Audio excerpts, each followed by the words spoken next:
Hello and welcome to the Little Lynn Show. I'm Will Turner, and our top story of this afternoon is that the U.S. Immigration and Customs Enforcement Agency has continued its crackdown on illegal immigration across the country. This comes after the Trump administration lifted many Biden-era restrictions on the agency. Over the weekend, over 700 illegal immigrants have been taken into ICE custody.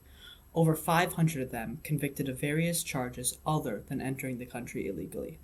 We now turn to William, our senior correspondent at the southern border. William? Yes, thank you, Will.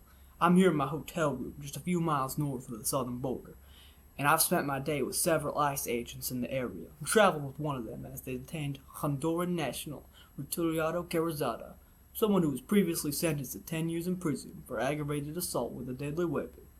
Back to you in the studio, Will. Thank you, William. Pennsylvania police are investigating the theft of 100,000 eggs from Pete and Gary's Organics in Greencastle, Pennsylvania. Police say the total value of the theft is around $40,000.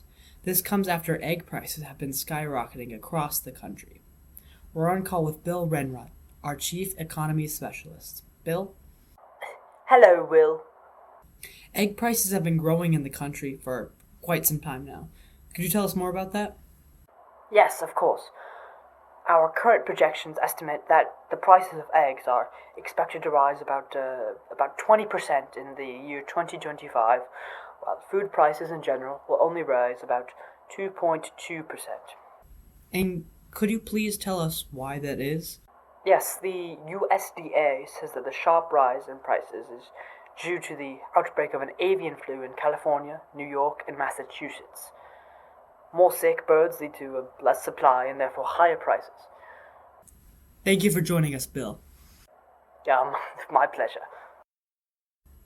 On Monday, Iowa Governor Kim Reynolds announced a bill that would require high school students to pass the United States Citizenship and Immigration Services Naturalization Test in order to graduate. Her concern for education in Iowa has been heightened by a Department of Education study that shows Iowa 8th graders ranked 23rd in the nation in math proficiency. Here's what she had to say about it. Next to childhood illiteracy, there's nothing more important, not a bigger indicator of future success of our children than their proficiency in math. More than a quarter of Iowa 4th graders are not proficient in math. And frankly, that is unacceptable.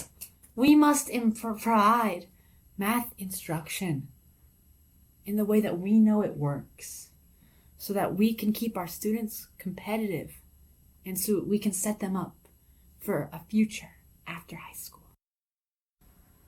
And finally, a heartwarming story from a small town in Oregon. 6-year-old Emma Rodriguez has raised over $5,000 for her local animal shelter by selling handmade friendship bracelets. Emma started the project after learning that the shelter needed funds for medical treatments for rescued animals. Using beads and string from her grandmother's craft box, she's been selling her colorful bracelets to neighbors, classmates, and local businesses. The shelter says Emma's efforts will help treat several dogs and cats with urgent medical needs. When asked about her motivation, Emma simply said, "I want the puppies and kitties to feel better." A true community hero in the making.